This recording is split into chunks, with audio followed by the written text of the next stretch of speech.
Don Quijote de la Mancha, Miguel de Cervantes. Versión abreviada y adaptada al español de América.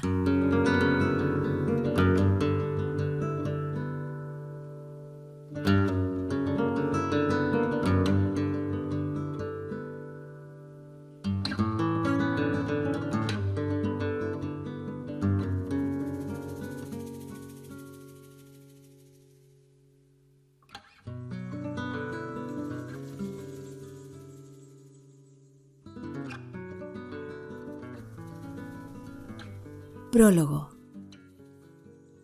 Desocupado lector, quisiera que este libro, como hijo del pensamiento, fuera el más hermoso, el más elegante y el más discreto que pudiera imaginarse. Pero no he podido oponerme al orden de la naturaleza, donde cada cosa crea su semejante.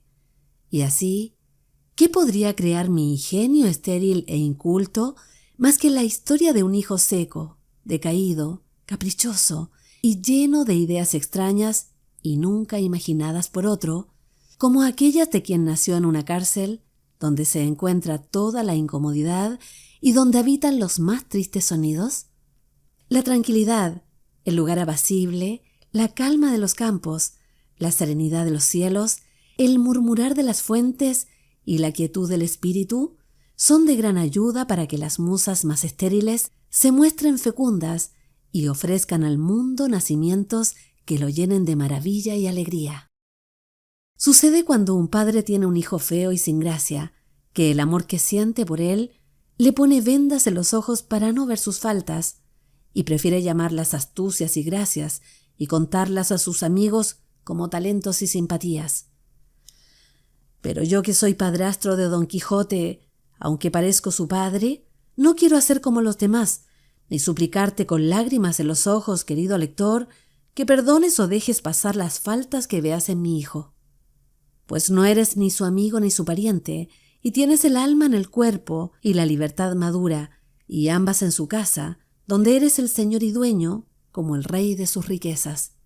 Ya sabes lo que se dice, que cada uno piensa lo que quiere, lo que te libera de todo respeto y obligación para que puedas opinar de la historia, sin temor al castigo o a premio por lo que digas de ella.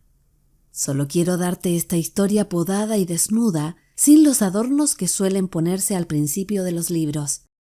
Porque sé decirte que aunque me costó algo de trabajo componerla, lo más difícil fue escribir el prólogo que estás leyendo. Muchas veces tomé la pluma para escribirlo y muchas veces la dejé.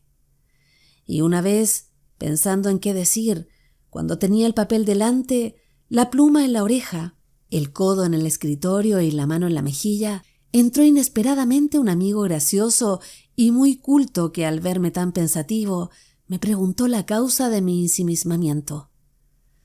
Francamente le dije que pensaba en el prólogo que tenía que hacer para la historia de Don Quijote y que no quería hacerlo, ni menos sacar de ese modo a la luz las hazañas de caballero tan noble. Porque ¿cómo quieres que no me preocupe de lo que dirá la gente cuando vea que después de tantos años que parezco dormido en el silencio del olvido, salgo ahora, con mis años, con una historia seca como la paja, carente de invención, de estilo miserable, pobre de conceptos y falta de erudición, sin explicaciones en los márgenes y sin anotaciones al final del libro? Porque veo que otros libros, que aunque fantásticos y profanos, están llenos de sentencias de grandes autores como Aristóteles, Platón y toda la tropa de filósofos que asombran a los lectores, que tienen a sus autores por cultos, eruditos y elocuentes. Piensa, ¿qué ocurre cuando citan la Biblia? Dirán que son unos doctores de la Iglesia, guardando con esto un cierto decoro tan ingenioso que en un reglón pintan a un enamorado perdido y en otro hacen un pequeño sermón cristiano que para todos es un agrado oír o leer. De todo esto carecerá mi libro, porque no tengo nada que acotar al margen ni algo que anotar al final, ni menos sé qué autores cito en él para ponerlos al principio, como hacen todos según las letras del abecedario, comenzando por Aristóteles y acabando en Xenofonte y Zoilo, o Zeusis, aunque uno fue blasfemo y el otro pintor. Tampoco mi libro tendrá poemas al principio, sonetos escritos por duques, marqueses, condes, obispos, damas o poetas célebres. Aunque si yo se lo pidiera a 2 o 3 amigos poetas, sé que me los darían y que serían tan buenos que igualarían a los de aquellos autores que tienen más renombre en España. En fin, amigo mío, proseguí, yo determino que el señor Don Quijote se quede sepultado en sus archivos en La Mancha hasta que el cielo designe a alguien que lo adorne con tantas cosas como le faltan, porque yo me siento incapaz de remediarlas, por mi incultura y pocas letras, y debido a que soy perezoso por naturaleza como para buscar autores que digan lo que yo sé decir sin ellos. De aquí nacen mis dudas y el estado absorto en que me encontraste. Oyendo esto, mi amigo, dándose una palmada en la frente y soltando una risotada, me dijo: «Por Dios, hermano, ahora me acabo de dar cuenta del engaño en que he estado todo el tiempo, en el que siempre te he tenido por discreto y prudente en tus acciones. Pero ahora veo que estás tan lejos de serlo como el cielo de la tierra. ¿Cómo es posible que cosas de tan poca importancia y tan fáciles de solucionar puedan hacer dudar y dejar absorto a un ingenio tan grande como el tuyo? Ya que esto no nace por falta de habilidad, sino por pereza y pobreza de discurso. ¿Quieres ver si es verdad lo que digo? Pues mantente atento y verás cómo en un abrir y cerrar de ojos enmiendo todas tus dificultades y remedio todas las faltas que dices que te acobardan y hacen dudar, para sacar a la luz del mundo la historia de tu famoso caballero Don Quijote, luz y espejo de toda la caballería andante». «Dime», repliqué yo, «¿de qué modo piensas sosegar este temor y volver claridad al caos de mi confusión?». A lo cual él dijo: «Cuando piensas en las cosas que te faltan para el principio de tu libro y en que es necesario que cites a personas importantes, se puede solucionar con que tú mismo los inventes y después los bautices con el nombre que quieras, atribuyéndolos al religioso Juan de las Indias o al emperador de Trapisonda, de quienes yo sé que hay noticia que fueron grandes poetas. Y si no lo han sido, y hubiese algunos pedantes y estudiantes que después te seguirán y murmurarán esta verdad, que no te importe, porque aunque averigüen la mentira, no te van a cortar la mano con que escribiste los poemas y epígrafes que abren el libro. En lo de citar en los márgenes a los autores de donde has sacado las citas y sentencias que has puesto en tu historia, no hay que hacer más que poner algunas frases en latín que sepas de memoria o que te cueste poco trabajo buscarlas. Por ejemplo, al hablar de la libertad y el cautiverio. La libertad no se vende bien ni por todo el oro del mundo. Y luego, en el margen, citar al poeta Horacio o a quien lo haya dicho. Si vas a hablar del poder de la muerte, decir: «La pálida muerte visita por igual las chozas de los pobres y las torres de los reyes». Sobre la amistad y amor que Dios ordena que se tenga al enemigo, busca de inmediato en las Escrituras, con cuidado, nada menos que las palabras del mismo Dios. Sin embargo, a ustedes les digo: amen a sus enemigos. Si vas a referirte a los malos pensamientos, di con el Evangelio: del corazón salen los malos pensamientos. Si vas a tratar la inestabilidad de los amigos, ahí está Catón, que te dará sus versos. Mientras seas dichoso, contarás con muchos amigos, pero si los tiempos se nublan, estarás solo. Y con estos versos romanos y otros iguales, los lectores te tendrán por hombre culto y conocedor del latín, cosa que es de mucha honra y utilidad hoy día. Respecto a poner anotaciones al final del libro, seguramente lo puedes hacer de esta manera. Si nombras algún gigante, haz que sea el gigante Goliat, y con solo esto, que no te costará casi nada, tienes una gran anotación, pues puedes poner: el gigante Goliat fue un filisteo a quien David, el pastor, mató de un gran piedrazo, según se cuenta en el libro de los Reyes. Luego de esto puedes mostrarte como hombre erudito en letras y geógrafo, poniendo: el río Tajo fue bautizado así por un rey de España. Tiene su nacimiento en tal lugar y muere en el Océano Atlántico, besando los muros de la famosa ciudad de Lisboa, y se cree que tiene las arenas de oro, etc. Si te refieres a ladrones, yo te contaré la historia de Caco, que me la sé de memoria. En resumen, solo basta con que pronuncies estos nombres o sus historias en la tuya. Y déjame a mí a cargo de las anotaciones y acotaciones, que yo te prometo llenar los márgenes y gastar varias hojas al final del libro. Vayamos ahora a las citas de los autores que tienen los otros libros y que faltan en el tuyo. El remedio para esto es muy fácil. Solo debes buscar un libro que los reúna a todos, desde la A a la Z, como tú dices. Pues ese mismo abecedario pondrás en tu libro y aunque tarde o temprano se vea la mentira, como en realidad no querías aprovecharte de ellos, nada importará. Y quizá haya alguien tan ingenuo que crea que te aprovechaste de todos en tu simple y sencilla historia. Y si no te sirve de otra cosa, por lo menos ese largo catálogo de autores servirá para dar autoridad al libro y no habrá quien se ponga a averiguar si lo seguiste o no. Además, que si no me equivoco, este libro tuyo no tiene necesidad de ninguna de las cosas que dices que le faltan, porque en realidad es una sátira contra los libros de caballería, de los que nunca habló Aristóteles o Cicerón, y cuyos disparates no tienen relación con la verdad, ni con la astronomía, la geografía o la retórica, y no tratas de predicar a nadie, mezclando lo humano con lo divino. Solo tienes que servirte de la imitación en la medida que vas escribiendo, ya que cuanto más perfecta sea, mejor será lo que escribas.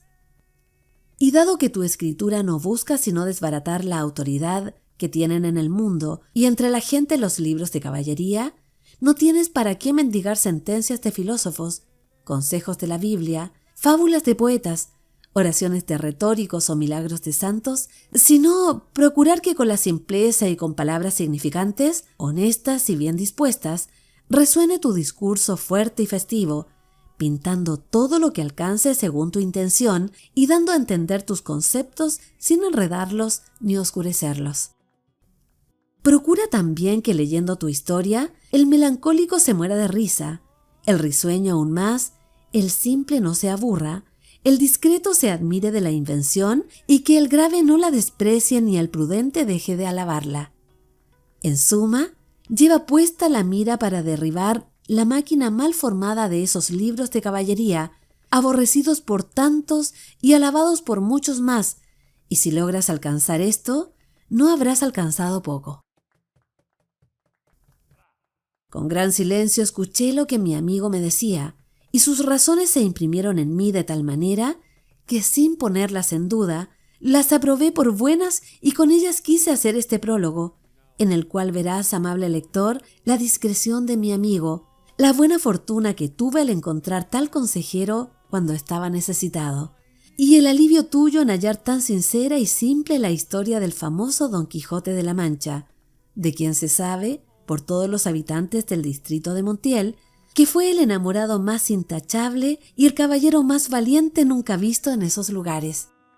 Yo no quiero encarecer el servicio que te hago al presentarte a un caballero tan noble y honrado, pero quiero que me agradezcas el conocer al famoso Sancho Panza, su escudero, en quien a mi parecer te doy resumidas todas las habilidades que están esparcidas en los libros de caballería, que son muchos y superfluos.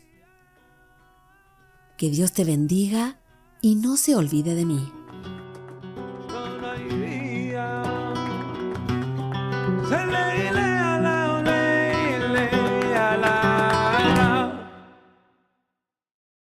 Capítulo 1.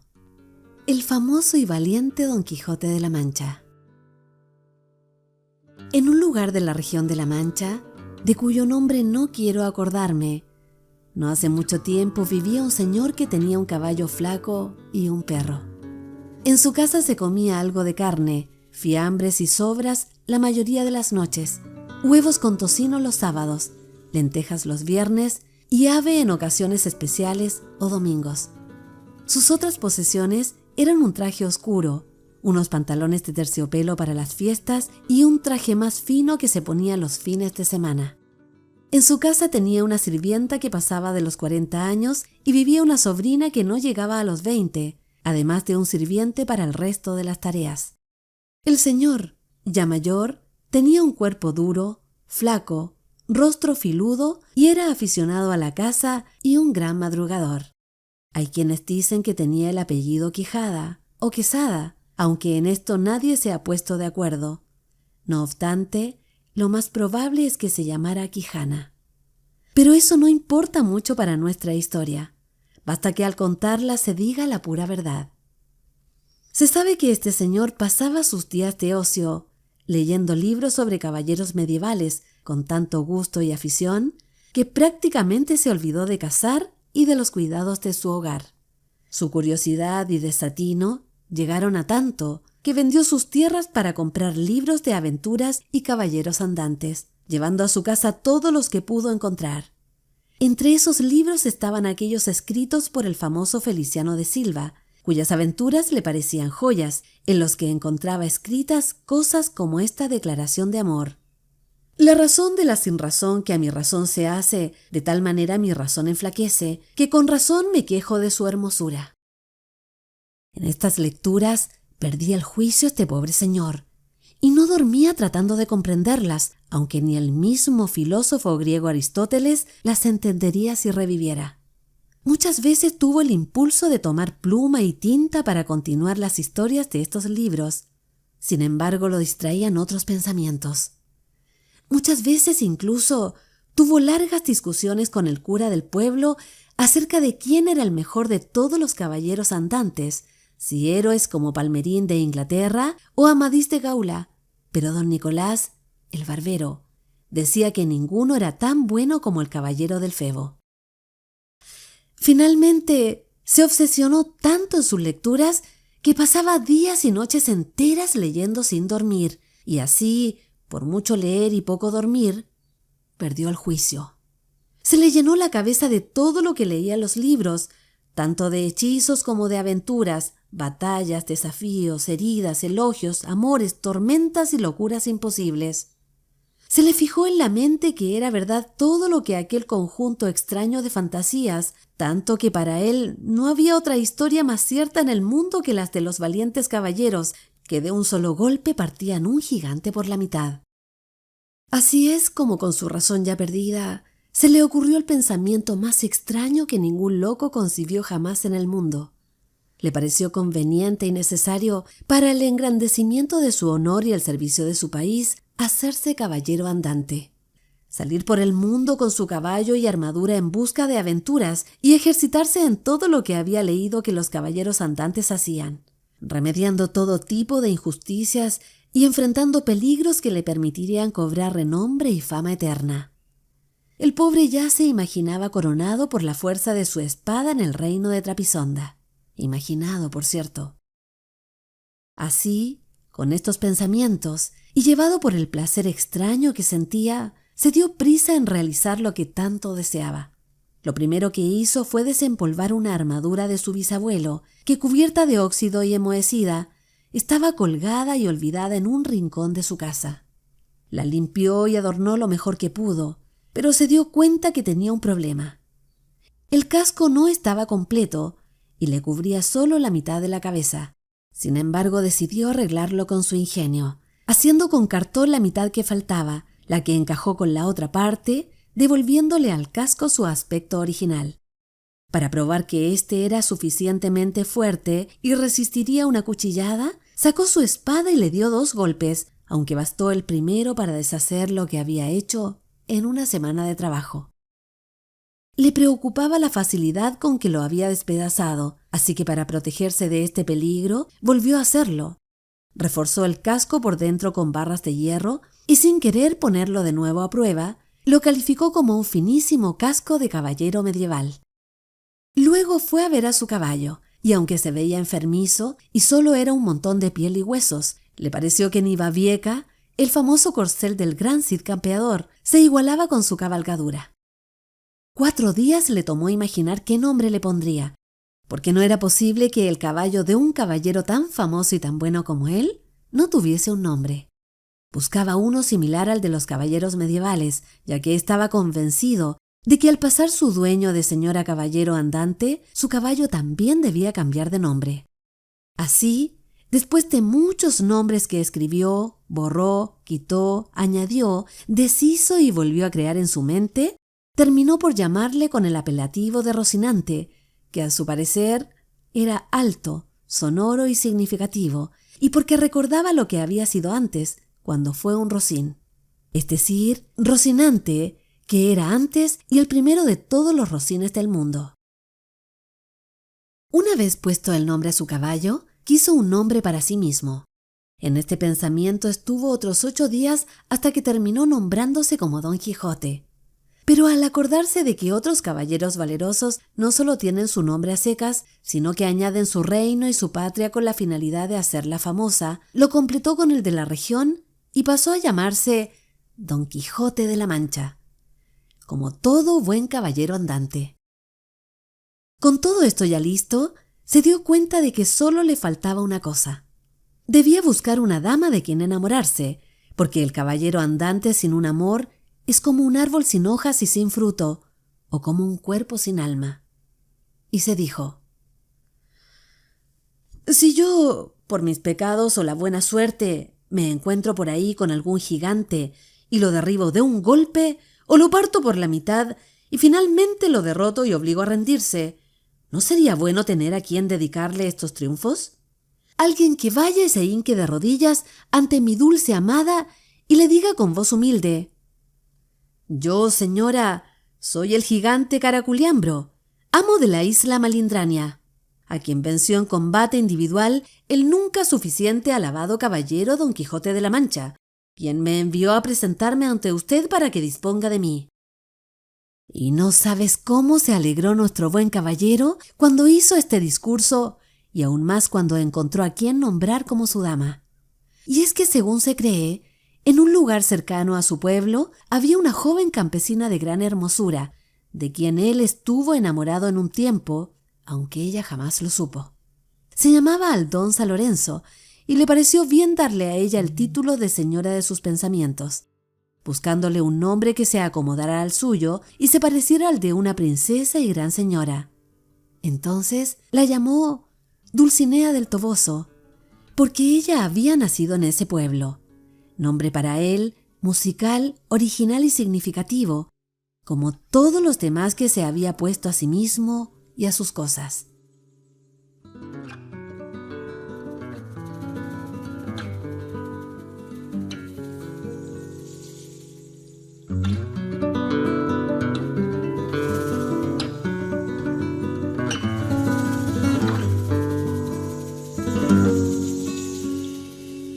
Capítulo 2. La primera salida.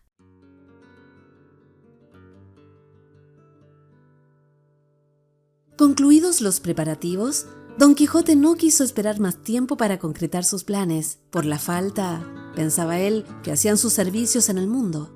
Sin dar aviso y sin que nadie lo viera, antes del amanecer de un día caluroso de verano, tomó sus armas, su escudo y su lanza, y se subió a su caballo Rocinante. Salió al campo lleno de alegría al ver con cuánta facilidad realizaba sus deseos. Pero apenas comenzó a cabalgar, le asaltó un pensamiento tan terrible que por poco abandona la empresa que recién comenzaba. Se le vino a la memoria que él no había sido nombrado caballero andante y que, conforme a la ley de caballería, ni podía ni debía combatir con ningún otro caballero mientras eso no ocurriera. Incluso, aunque lo fuera, tenía que llevar solo las armas propias de un aspirante a caballero, sin lema en el escudo, hasta que no lo ganase por sus propias hazañas.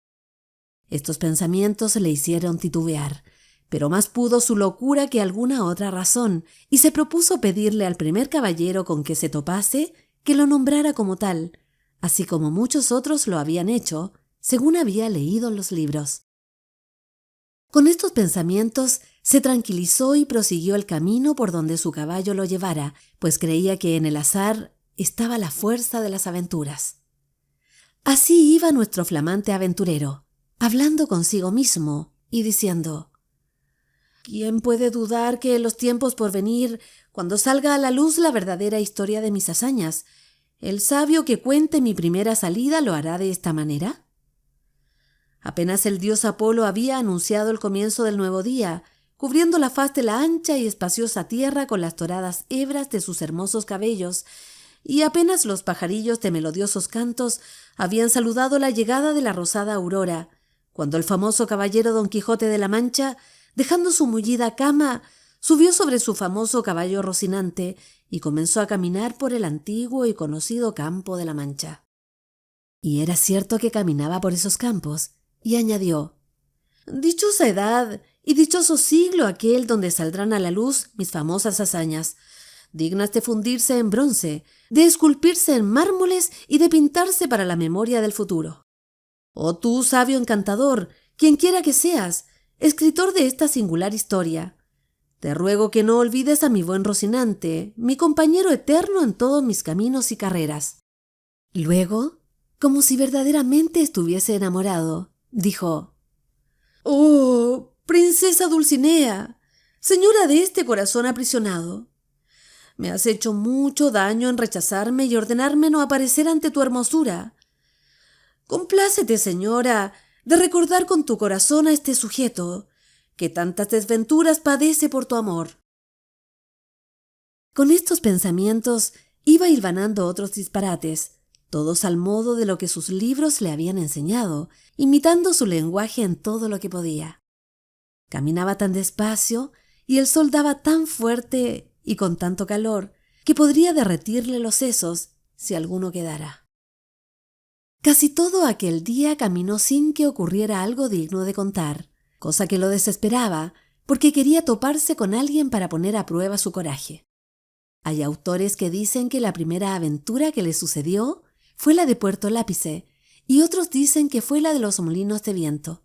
Pero lo que he podido averiguar y lo que he hallado escrito en documentos del Archivo de la Mancha es que anduvo todo aquel día y que antes del anochecer su caballo y él se encontraron cansados y muertos de hambre.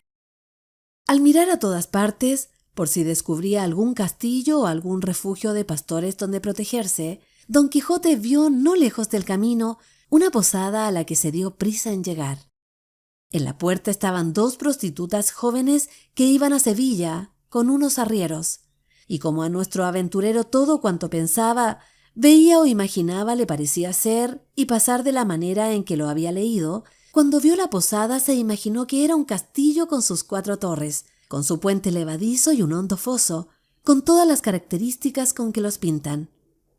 Cuando llegó a la posada, que a él le parecía castillo, detuvo a Rocinante, esperando que algún enano se pusiese a hacer señas con una trompeta para anunciar que llegaba un caballero andante. Pero como vio que se demoraban y que Rocinante se daba prisa por llegar al establo, llegó a la puerta de la posada y vio a las 2 señoritas que estaban allí distraídas y que a él le parecieron 2 hermosas doncellas o 2 graciosas damas que descansaban delante de la puerta del castillo. En esto sucedió, por casualidad, que un porquero que andaba recogiendo los despojos para los cerdos tocó un cuerno, a cuya señal ellos se agruparon, y al instante a Don Quijote se le representó lo que deseaba: que un enano anunciaba su venida y así con alegría extraordinaria llegó a la posada. Las mujeres que vieron venir un hombre vestido de ese modo y armado con lanza y escudo, atemorizadas, pensaron en entrar. Pero Don Quijote levantó su visera de cartón y, descubriendo su rostro seco y polvoriento, les dijo gentilmente: «No huyan, mis señoras, ni teman agravio alguno, pues no nos lo permite la orden de caballería que profeso, en especial a tan altas doncellas como ustedes». Las jóvenes lo miraron y, como las llamó doncellas y las trataba de usted, cosa que no les ocurría en su profesión, no pudieron contener la risa, por lo que Don Quijote se irritó y les dijo: «En las mujeres hermosas es conveniente la moderación, y además la risa infundada es una tontería. Pero no se los digo para que se apenen ni se sientan mal, porque mi deber es servirlas». Aquel lenguaje rebuscado y el mal aspecto de nuestro caballero acrecentaba la risa en ellas y el enojo en él. La cuestión hubiese pasado a mayores si no fuera porque justo en aquel momento salió el dueño de la posada, un hombre que por ser muy gordo era muy pacífico. Al ver aquella figura extraña con armadura, el posadero estuvo a punto de sumarse a las risas de las prostitutas, pero temiendo la fuerza de tantas armas, prefirió hablarle moderadamente. «Si usted, señor caballero, busca un descanso, puedo ofrecérselo, pero sin cama, porque no queda ninguna en esta posada. De todo lo demás hallará aquí en abundancia, señor. Y viendo don Quijote la humildad del posadero, le pareció que era el gobernante de la fortaleza y le respondió: Para mí, señor castellano, cualquier cosa basta, porque como dicen los antiguos poemas, mis arreos son las armas, mi descanso el pelear, etc. El posadero pensó que el haberle llamado castellano se debía a su parecido con los hombres de la región de Castilla, y no por ser el guardián del castillo, como don Quijote creía. Así le respondió: Entonces, su cama será de piedra y su dormir siempre velar. Siendo así, puede usted desmontar y hallar con seguridad en esta choza ocasiones para no dormir en todo un año, más aún una noche. Luego de decir esto, se acercó a sostenerle el estribo a don Quijote, quien se bajó con mucha dificultad, tal como alguien que no ha comido en todo un día. Le pidió entonces al hombre que cuidara mucho a su caballo, porque era el mejor que existía en el mundo. Él miró al caballo y no le pareció tan bueno como don Quijote decía. Luego de acomodarlo en el establo, volvió para ver lo que su huésped necesitaba, mientras las mujeres, después de haberse reconciliado con él, lo ayudaban a quitarse la armadura. Aunque habían podido quitarle el peto y la espalda, jamás supieron ni pudieron sacarle el destartalado casco, porque lo traía atado fuertemente con unas cintas y era necesario cortarlas. Pero él no lo permitió de ninguna manera, y así se quedó toda la noche con el casco puesto.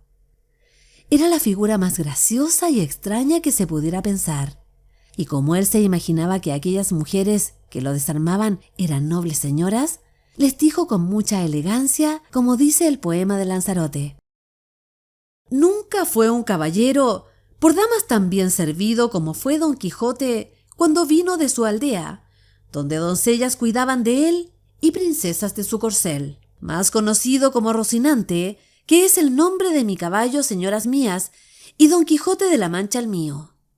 Aunque no quisiera revelar quién soy, hasta que las hazañas realizadas en honor y favor de mi dama me presenten. En esta ocasión he acomodado ese viejo poema para que ustedes sepan mi nombre. Ya vendrán tiempos en que sus señorías me manden y yo obedezca, y mi valentía demuestre el deseo que tengo de servirlas. Las jóvenes, que no estaban acostumbradas a oír semejantes discursos, no decían palabra y solo le preguntaron si quería comer algo. «Bien, comería cualquier cosa», respondió don Quijote, «porque me vendría muy bien». Casualmente, aquel día resultó ser viernes y en la posada solo quedaban algunas raciones de pescado. «Me da igual comer bacalao, bien podría ser trucha», respondió don Quijote.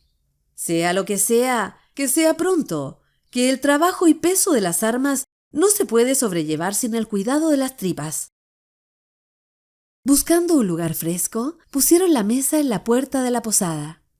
El dueño le trajo una porción de pescado mal cocido y un pan tan negro y mugriento como sus armas. Daba risa verlo comer, porque como tenía el casco puesto y la visera levantada, no podía llevarse la comida a la boca con sus propias manos, si no se la daba a otro. Así fue como una de aquellas señoras tuvo que ayudarlo. Tampoco fue posible darle de beber, hasta que el posadero trajo una caña que le sirviera de pajilla, y con una punta en la boca le echaban el vino por el otro lado. Todo esto aceptaba don Quijote con paciencia, con tal de no cortar las amarras de su casco. Estaban en esto, cuando por casualidad llegó a la posada un castrador de cerdos haciendo sonar su silbato 4 o 5 veces. Don Quijote, ante estas señales, acabó por confirmar lo que imaginaba, que estaba en algún castillo famoso, que le servían con música, que el pescado y el pan eran refinados, las prostitutas damas, y el posadero el castellano del castillo. Ante esto, consideraba muy oportuna su determinación y su salida, aunque lo que más le angustiaba era aún no haber sido armado caballero, ya que le parecía que no podría partir legítimamente a la aventura sin recibir la correspondiente orden de caballería.